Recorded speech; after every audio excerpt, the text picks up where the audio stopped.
In 1975, a groundbreaking book introduced some new concepts, like speciesism, like racism and sexism, only with an oppression that was broader and encompassed all animals. And so amid calls for black liberation and women's liberation, why not animal liberation? Philosopher Peter Singer asked the question, wrote the book. It spawned animal rights. Peter Singer is next on the PETA Podcast.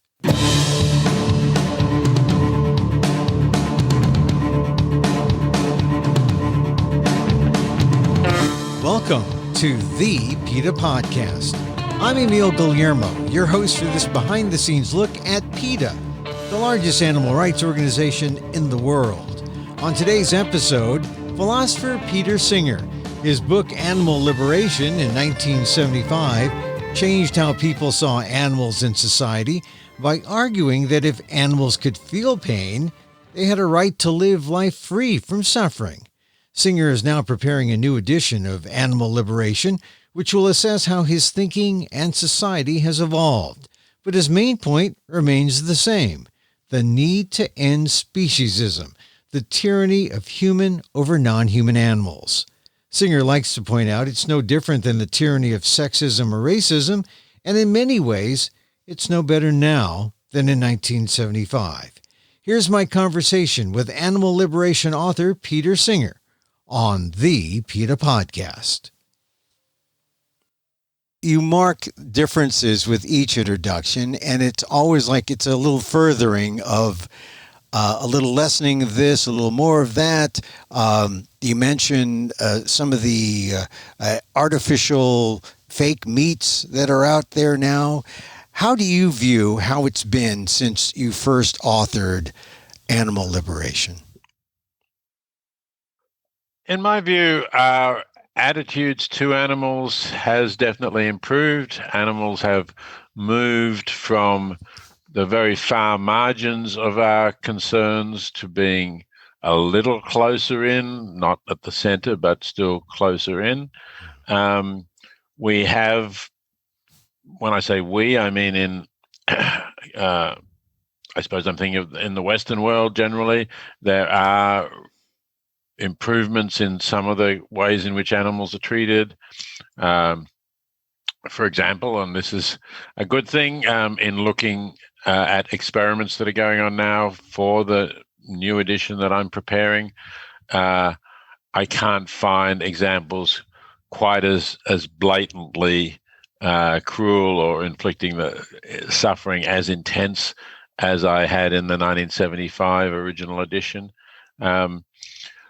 So yes, there's been some improvements, but against that, you have to balance the fact that there are far more animals suffering in factory farms now than there were before, and that's largely because of the increasing prosperity of parts of the world, such as China and other East Asian countries in particular, and to some extent India too. And people in these countries, as they become more prosperous, they tend to eat more meat, and therefore there are more animals in factory farms. So I wish I could say there's less animal suffering in the world now than there was in 1975, but that would just be false. I think there's clearly more animal suffering just because there are so many more animals in factory farms. And in some of these countries, again, China is an example, there is really no national animal welfare law to protect animals in farming conditions. Are we further along than you thought in 1975 that where we would be, or do you think we're just kind of treading water still in a relative sense? More people, more suffering, not as far along as you'd hope. How would you assess where we are now? I don't think we're treading water, because I think things have changed. And some things have changed for the better and some things have changed for the worse. If you'd asked me in 1975, I would have said, look, I hope that by 2020, people will have realized that animals are sentient beings with lives of their own to lead, and we shouldn't be thinking of them just as means to our ends. And therefore, for example, most people will have stopped eating them or stopped eating commercially reared animals. Of course, that hasn't happened. So to that extent, I'm disappointed. We haven't gone where I'd hoped. But on the other hand, as I say, some of the things that I did describe in the 1975 edition, including some absolutely awful experiments in which dogs were subjected to inescapable electric shock until they collapsed and ceased to try to escape it because they just couldn't, and would give up and lie there accepting repeated electric shocks. I don't think that's going to be done and published in a scientific journal today.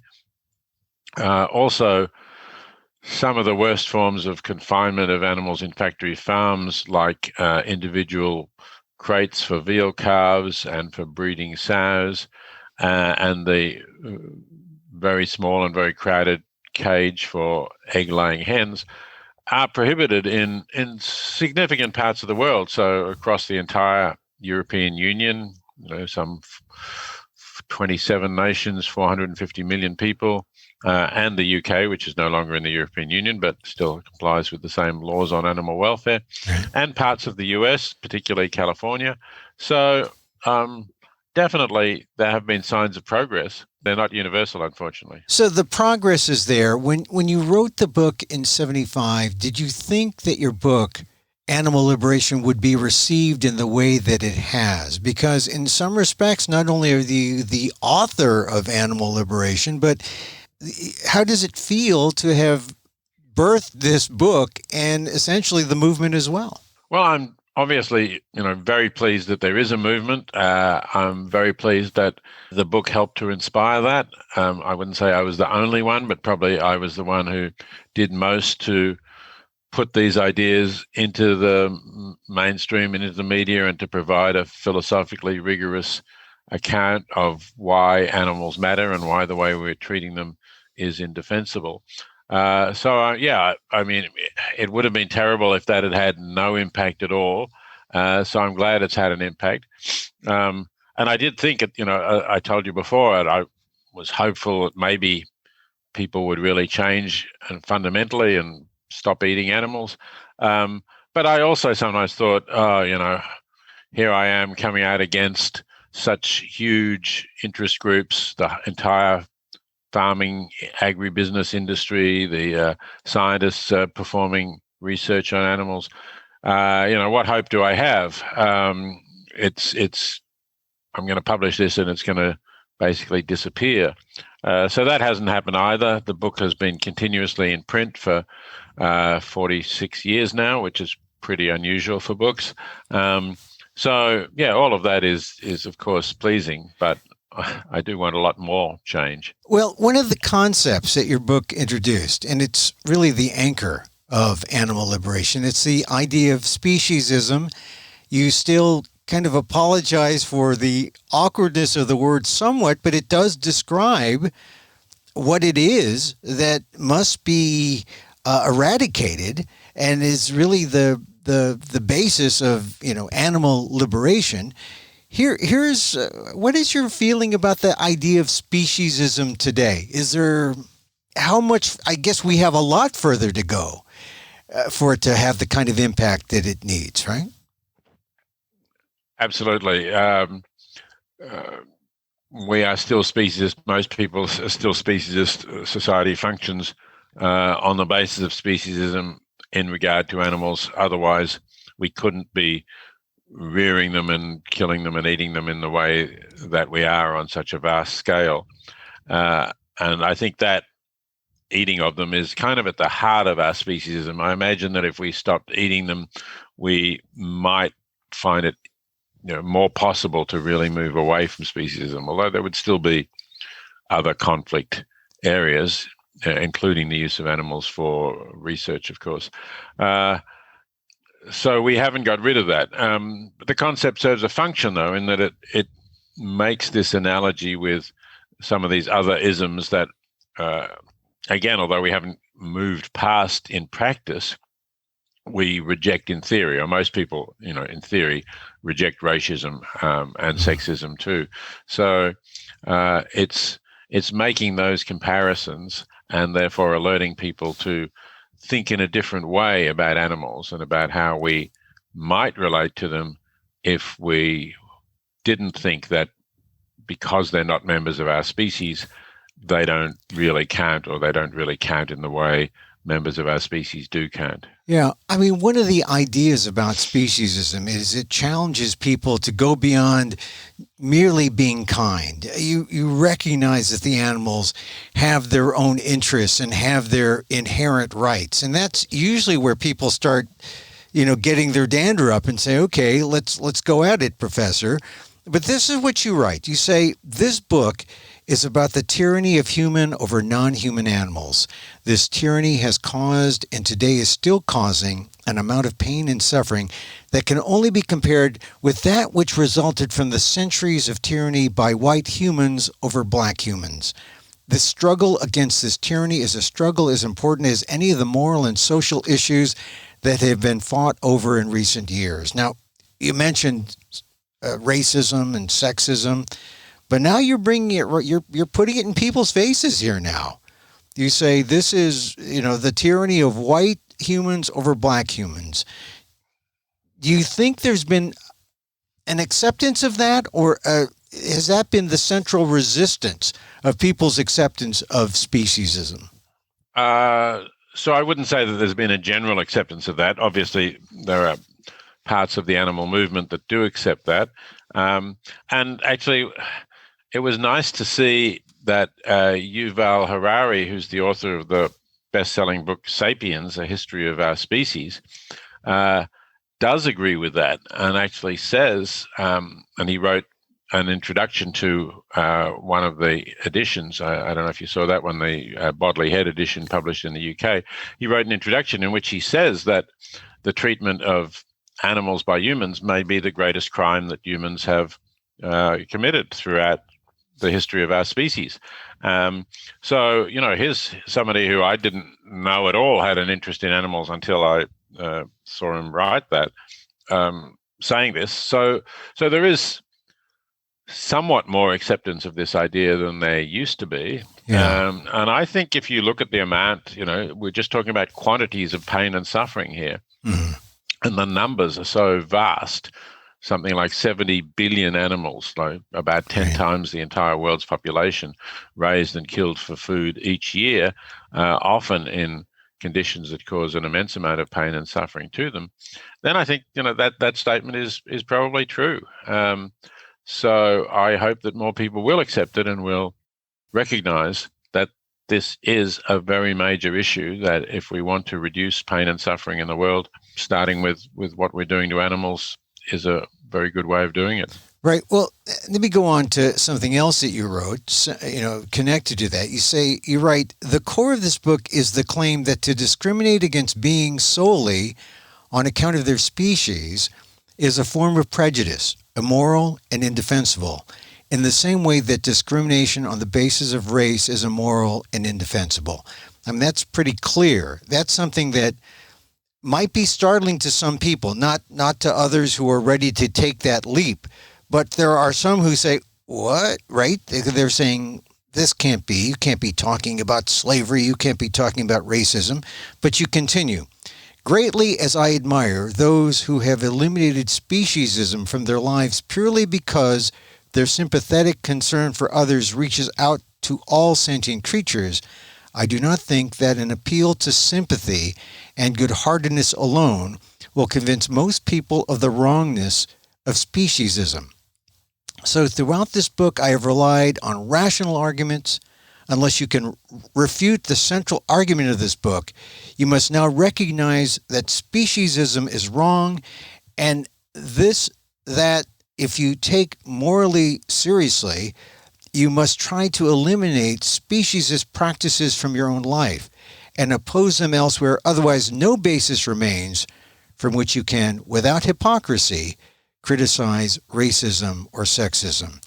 And I bring this up again because it really becomes the thing that if you cannot accept, this, then how can you not appear hypocritical when you are, say, you're anti-racist or you're anti-sexist? You must embrace the animals.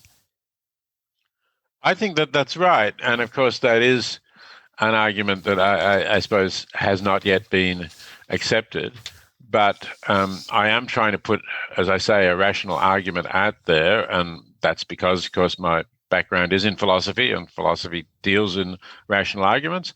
But it's also because I think if we just go by people's sentiment and their sympathy, you don't get the result that I want. What you get is that people are appalled by the treatment of dogs, let's say, and the fact that in some parts of the world people eat dogs and treat them very badly before they kill them and eat them. But these same people who are appalled by that are not at all appalled by the treatment of pigs, which might be just as bad and is on a vastly larger scale in the factory farms of the United States and pretty much everywhere else. Or you get people who will be outraged by the killing of the shooting of a lion, or an image of somebody killing a seal on the ice, but they're not at all troubled by people killing other animals that they don't feel are as attractive. And I wanted to move beyond that, and I think the argument is a rational one, and I still think that it's difficult to reject racism and sexism and still defend speciesism. Just say, somehow, one way of drawing the line around our race or our sex is wrong, but the other way of drawing the line around our species, that's fine. I don't think that cuts it, really. But really, if you get people to accept that, then the game is over. Then animal liberation has won, right? I mean, that's the high mountain that we climb. Yes, you're right. And that's why I'm trying to get people to accept that. And I admit that I have not succeeded in getting the majority of people to accept that. So we haven't got to the peak of the mountain, and we may still be a while before we get there. I accept that. Well, take us through the thought processes. The early chapters you bring up other philosophers like Bentham and Hume, and you bring up this idea of suffering. And suffering meaning also the possession of a central nervous system. These are things that animals experience. They suffer, they have central nervous systems. And then, but essentially you're saying, are they equal to humans? Is that enough to make them equal to humans? I want to be a little more careful about this statement that they're equal to humans. What I say is that we should not discount their pain and suffering because of the fact that they're not members of our species. If we have roughly similar amounts of pain and suffering, it's just as bad whether that happens to a fellow human or to a cow or a pig or a dog or a rat or a mouse. The suffering is just as bad. I'm not saying, of course, that animals and humans are equal in having the same capacities to suffer. We may suffer because we, know that we have to do something unpleasant next week, or, because we're anxious about not passing an exam, or a whole lot of reasons for suffering that make no sense for non-human animals. And some of them may suffer also in different ways because of their having more acute senses in various ways that they have evolved to survive. So there are differences, but I'm a little wary of saying just a general statement like the animals are equal of humans.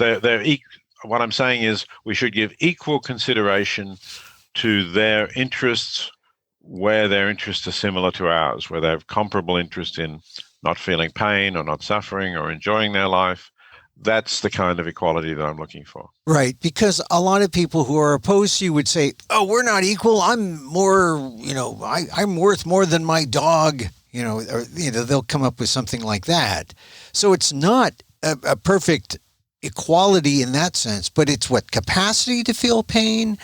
Where beings have a capacity to feel pain, then the pain matters, and how much it matters does not depend on the species of the being.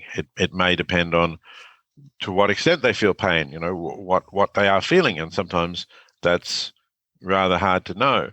But you said earlier, well, animals have central nervous systems and so on. Well, not all animals do. And Right. in fact, I think where animals don't, like if we're talking about an oyster, I think it's very unlikely that an oyster could feel pain. It doesn't really have a central nervous system and a brain in the way we do.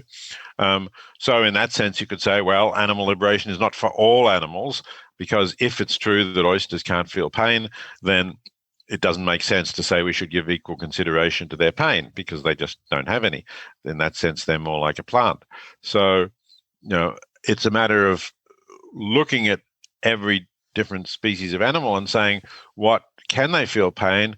What do we think that causes them to feel pain? What are their mental states?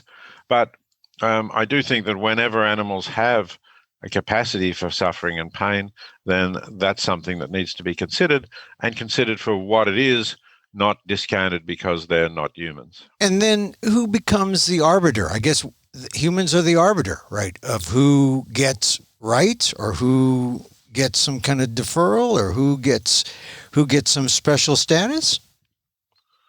Yes, I mean, there is no one else who can be the arbiter. We don't have any kind of objective scorecard that suddenly appears in the sky and says, animals feel this amount of pain, or these species feel pain and these ones feel more. We have to try to work that out as best we can, and I hope as objectively as we can. But I acknowledge that we don't have a really accurate way of knowing what animals feel, but we don't really have an accurate way of knowing what our fellow humans feel. No doubt some people feel things more sharply, more acutely than others. I suppose we basically ignore that. We just count them all equally because we can't measure it. Well, how about the idea of rights? Because now this goes into the idea of rights. And you say it goes beyond just mere kindness or being kind to the animals. I mean, we don't speak about or talk about kindness to minorities or to women when we talk about their rights. And yet, sometimes kindness enters into the picture for animals. What gives them a kind of status where we can confer rights to animals? What gives them that status is that they can feel things, that their lives can go well or badly, that they can experience pleasure or pain. And then we give them rights in the sense that we recognize that there are certain ways of treating them that are wrong, and we have either social norms or we have laws or regulations which may mean that it's wrong to do certain things to them, which prevent us doing certain things, or should. So that's really all I mean by rights. I'm not a kind of rights fundamentalist. I don't think you start from the idea of a being has rights and that's the moral foundation. I think you start from the idea that beings can have lives that can go well or badly for them, that they can, as I say, suffer or be happy or feel pleasure or feel pain. And then you try to set up a system that will reduce the amount of suffering and pain that we inflict on them, and give them better lives. And so you derive rights from that. Now, I'm sure that you have other philosophers and other critical thinkers, academics and whatnot, scholars who will read your work and they want to come at you. They want to go at you and say and take it apart. What is that you're lying to them that puts them in their place and that makes them just step back a bit and maybe with an open mind look at this idea or the concept of animal liberation? Well, it's interesting that over the years, I think there's been much more acceptance of the idea that animals can't, that they have a central place in morality, that the way we treat them, or at least some of the ways we treat them, is wrong. There have been many more philosophers who've come to accept that. Some of them have been people who've been directly part of the animal rights or animal liberation movement. Obviously, say Tom Regan, who wrote The Case for Animal Rights and several other books, is a good example. We sadly lost him a couple of years ago, but it's been interesting that people from other traditions as well have come to this view. So a relatively recent example is Christine Korsgaard, who's a professor of philosophy at Harvard, and probably the leading follower of the Kantian tradition in ethics. That is the tradition that goes back to Immanuel Kant, the late 18th century German philosopher. And Kant himself had no space for animals. Kant himself says basically, because animals are not autonomous and self-conscious, we don't have any duties to them. So, the only reason that it's wrong to be cruel to an animal, according to Kant, is that then you might develop a cruel disposition and you might be cruel to humans. The same thing that Thomas Aquinas said, incidentally, 500 years earlier. But Christine Korsgaard, although a Kantian, and generally therefore in agreement with Kant's approach, says that Kant made a big mistake here, that he basically went from the idea that you can't be a moral agent unless you're a self-aware, autonomous being, to the idea that you can't be what we might call a moral patient, that is, the subject of moral duties, if you're not autonomous and rational. And Korsgaard points out that just doesn't follow. And of course, when you look at it, we don't think that follows in the case of fellow humans either. Small children are not moral agents, but we certainly think that we have duties not to harm them.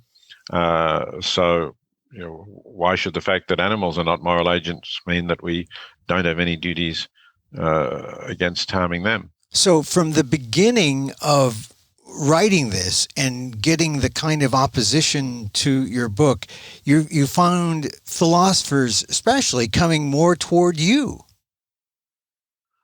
Yes, not all of them, but I think it's an increasing trend, and I think particularly younger philosophers who've developed since animal liberation was out there and since this debate was out there, a lot of them do now accept at least a large part of this approach, and that's certainly been encouraging. And the other thing is that it is now a central part of courses on practical or applied ethics. It's always getting into those courses, whereas previously people would have ignored it. People would have said, no, the important issues are all issues about the treatment of humans, and would have left animals out of the picture altogether. Well, now it seems that we're all kind of interrelated, that you've got to think about the animals, you've got to think about yourself, as, eating animals can cause harm to your health, and so people have turned to veganism. Using animals in a way through factory farming can destroy the environment. So the interrelation of all these things connected to our use of animals in this bad way, how is that a factor in maybe changing or liberating animals from the kind of tyranny that they experience now? So I think that these things do have an impact. All of these different factors, and you mentioned the rise in people avoiding animal products altogether, being vegan, having a plant-based diet. A lot of, some of that certainly comes from the animal movement. A lot of it also comes from concern about climate change and the recognition that eating animals makes a major contribution to your carbon footprint, that going vegan will reduce that significantly. And also there's a lot of local pollution from factory farms, pollution of rivers and so on. So that comes together. And I am hopeful that the next sort of big step forward will be the shift to away from meat, either to plant-based meat-like products, which of course we already have on the market, like the Impossible Burger and Beyond Meat, or possibly to cellular meat. And just in January of this year, Singapore became the first country to permit the sale of meat that never came from a whole animal, but was grown from cells at a cellular level. In the case of what Singapore approved was cellular chicken, and although that exists, it's not yet competitive in price with kind of meat that you can buy that comes from an animal. But I'm hopeful that that price will come down, and that will then have a big impact in shifting people away from meat, which would have two effects. Most directly, it would reduce the amount of animal suffering in factory farms in particular, and also correspondingly the amount of greenhouse gas emissions. But I think it would also help people to look more objectively at animals, and would make it easier for them to accept the ethical arguments that I and others have been putting forward. If you think to yourself, gee, if I accept that argument, I'm going to have to stop eating some of the foods that I've been eating all my life and that I enjoy eating, and I don't know what else I would eat.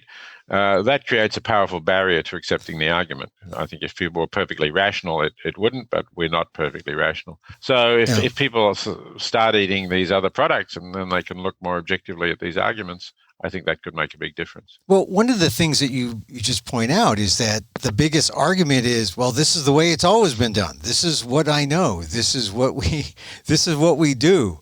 And end of argument. They don't go further to clash with your major points. They just say, this is what we've always done. That must be frustrating for you.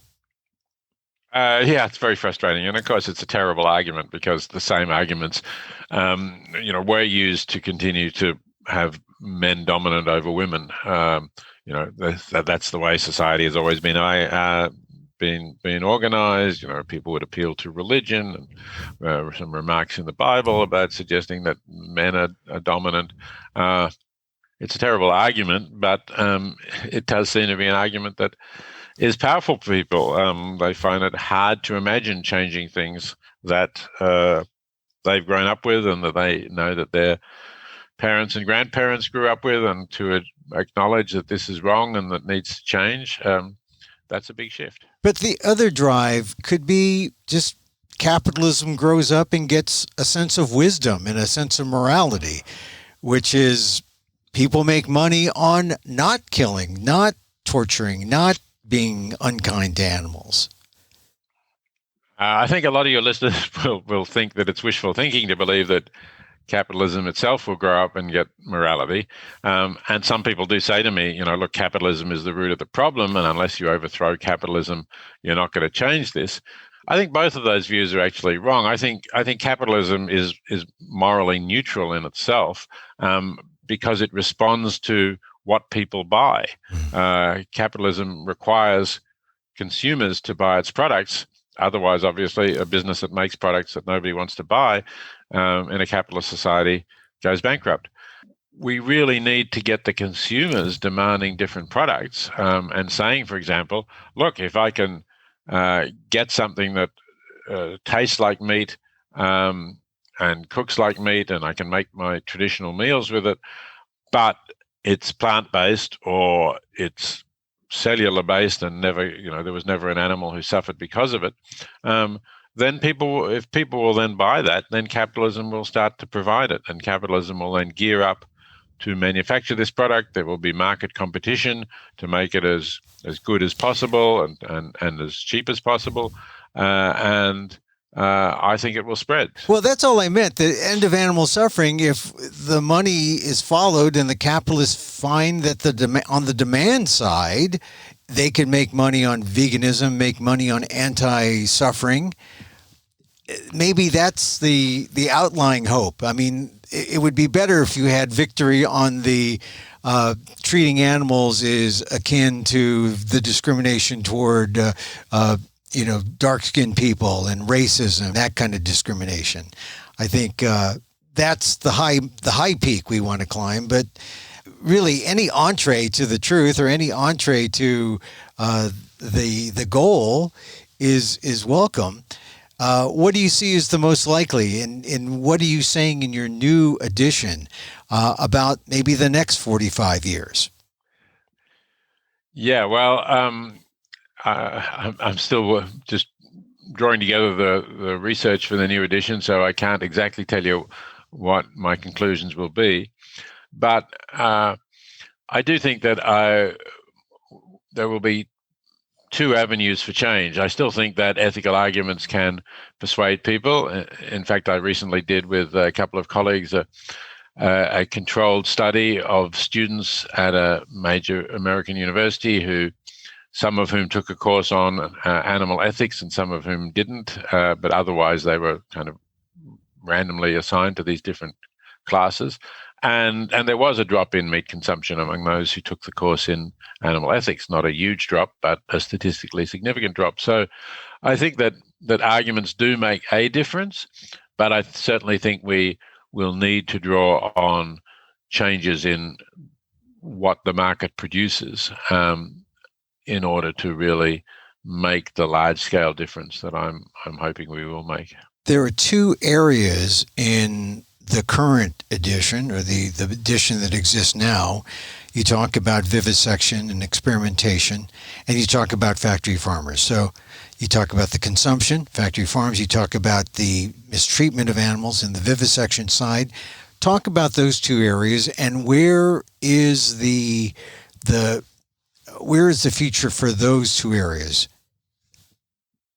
Yeah, they're very different. I think that the factory farming issue is the bigger and more important one, because the numbers just are so huge. They, as I said, if we're talking just about land-based vertebrate animals, we're talking about over 70 billion animals.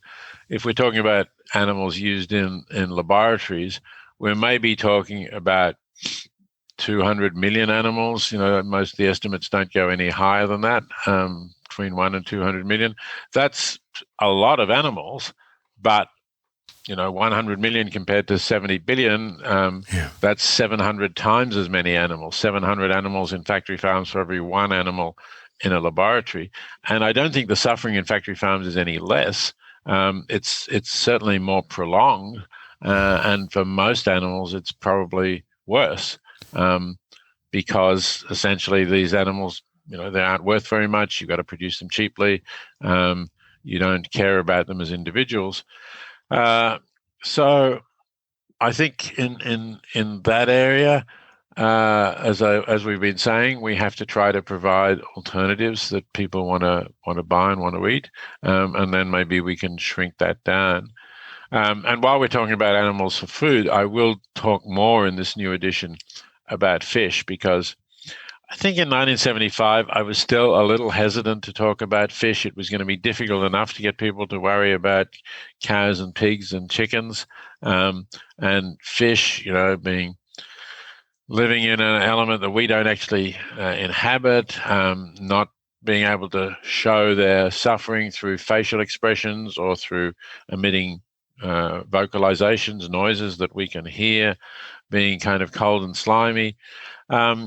People seem to have so little empathy that I didn't really want to say much about that. But I think now some of the animal organizations are doing more to arouse concern about fish, and the numbers, again, are even far larger than the numbers of vertebrate land animals.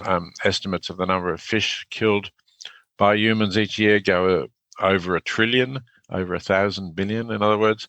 So I will say more about that. I think that's a big issue that needs more attention. How about, are we fishing ourselves or fishing the fish out of existence? Is that an issue too? That's definitely an issue, yes. With many species, they are being overfished, and fish stocks have declined, or in some cases, commercial fishing is no longer really possible because the stocks have dropped so low. That's a difficult issue to change, because the oceans are a commons. Once you get outside the coastal zones of different countries, then anyone can fish there, and it's very hard to enforce in any way codes about how fishing should be conducted or how stocks should be protected.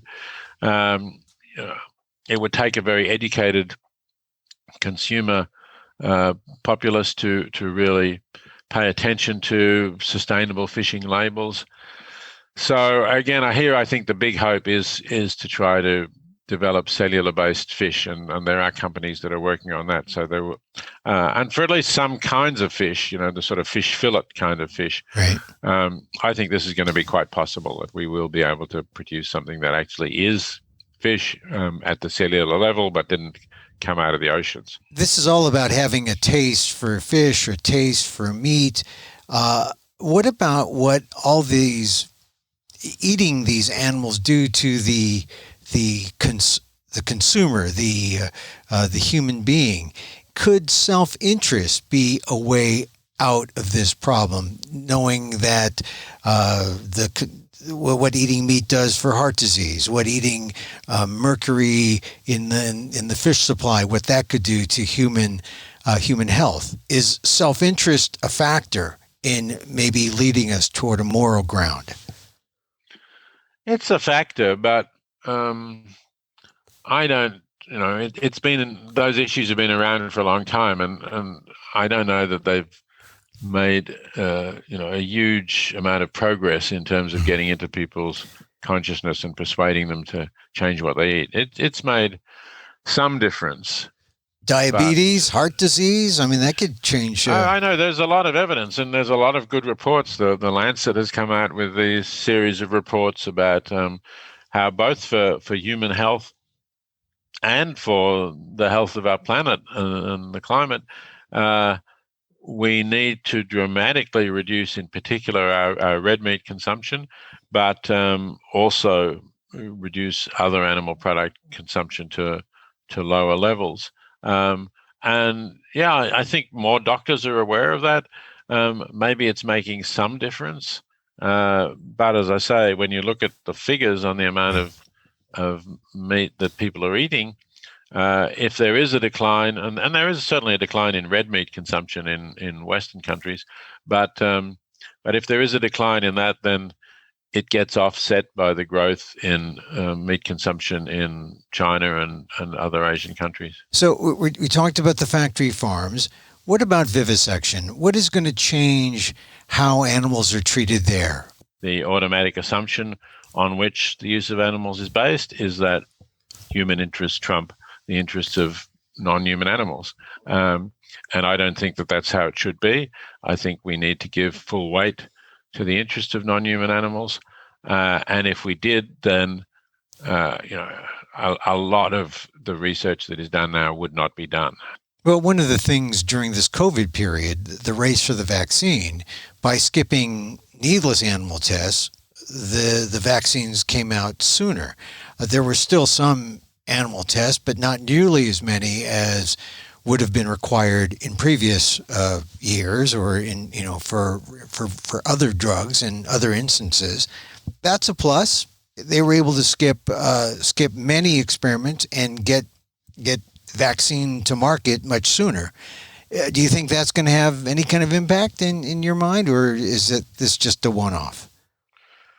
It certainly should have an impact. You're quite right that in emergencies we do tend to skip some of the animal research, and in fact, in the case of the coronavirus pandemic, we had tens of thousands of volunteers, human volunteers, offering to take part in research to help develop a vaccine sooner, and developing the vaccine sooner without going through that animal route undoubtedly saved many human lives, because every day sooner that we get the vaccine, we have thousands fewer people dying. We are finding more alternatives that include the use of humans, and also, of course, include artificial intelligence, modeling compounds and working out in advance what is likely to have some prospect of helping us and what isn't.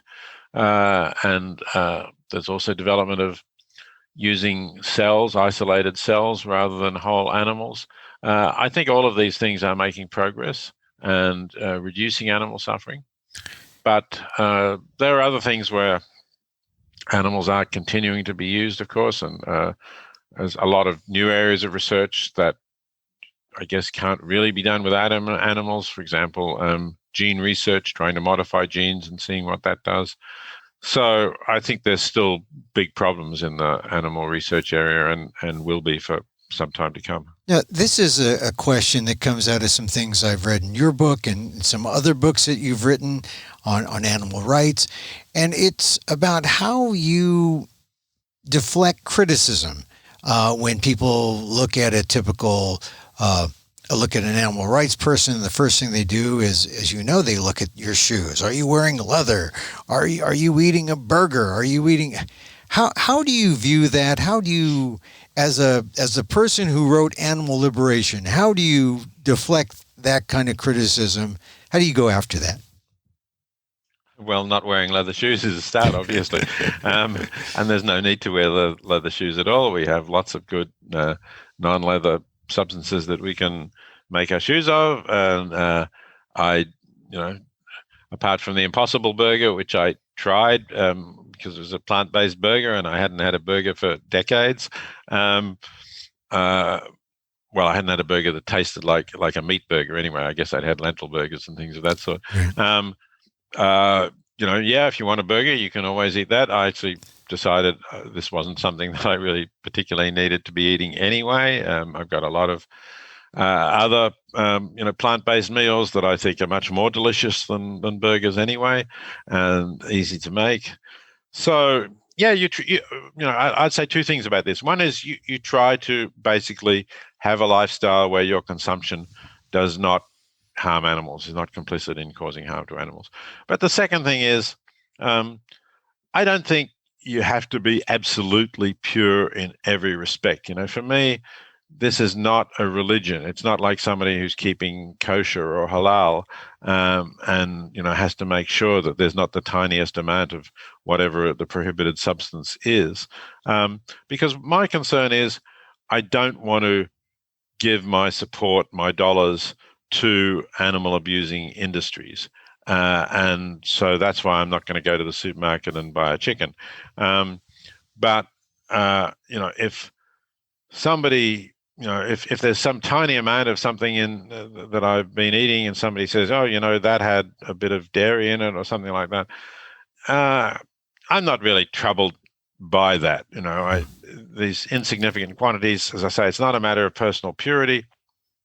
I don't think that sometimes putting the time into ensuring that what you're eating, especially if you're eating out and not, controlling yourself, what you're eating so well, I don't think putting the time into finding a place that will be 100% vegan is always worth it. Sometimes there are better things you could do with that time that might even do more to help animals or to help the world. Well, I only bring it up because, all right, here I'm wearing a non-wool jacket. I'm wearing a polyester shirt. I've got non-leather shoes. I'm trying to be totally vegan and everything that I may have overlooked in the past. I'd wear a wool suit. This is not wool. I'd wear I guess a hair shirt. No, this is polyester. But the thing is that when you come up to these people and they say, "Oh, look at your shoes" or whatever, they feel like they've won. They've exposed the hypocrisy and they've won the argument, which is not necessarily the case. Not when you can shoot back and say, well, are you against racism? Then how can you discriminate against animals in this way? That's a bigger hypocrisy, I suppose. I think it's a much bigger issue, yes, than, whether somebody finds something that you're wearing that comes from an animal and wants to point the finger at you. Obviously, we're trying to produce a change. We're trying to produce a change where we won't be commercially exploiting animals. As I say, we don't want to be complicit in doing that as far as we can avoid it. But in a way, it's important to be active and concerned about this and to live your life in a way that is trying to reduce this suffering. And I'm not that worried about somebody finding that something that I do involves some animal product. I think that's, as you say, it's a kind of a way of trying to catch you out that really gets a bit silly when it's taken to an extreme. So, when is your new edition expected out, and what would you like it to say or be for the next 45 years? It may come out in the second half of 2022. Certainly won't be any earlier than that.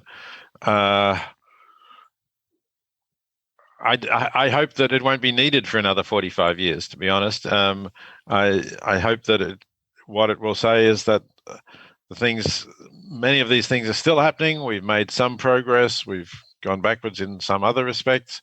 And that it will simply make the book continue to be relevant as long as we continue to be doing these things to animals, which, as I say, I hope that sometime within the next 20, 30 years, we'll stop doing.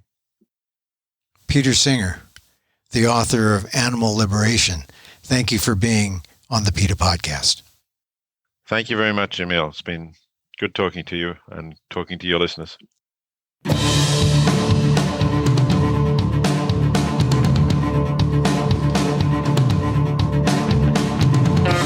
Peter Singer, author of Animal Liberation.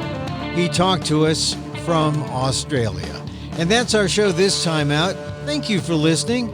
Contact us at PETA.org. You can find me on Twitter at Emil Amok, that's EMILAMOK, or on amok.com, AMOK.com, or see my work at the Asian American Legal Defense and Education Fund, AALDEF.org/blog.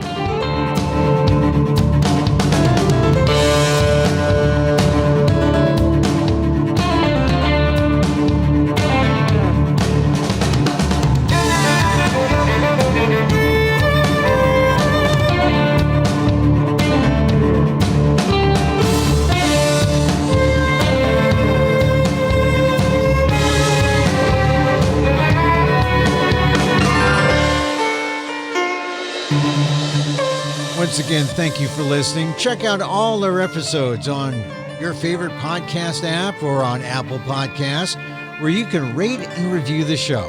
It helps get the word out about the issues you care about.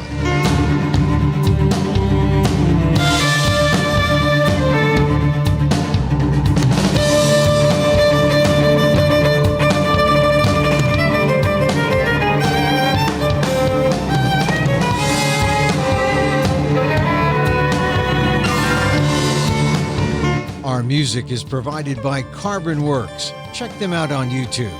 And join us again next time for more insight into animal rights and the fight for a cruelty-free world on the PETA Podcast. I'm Emil Guillermo.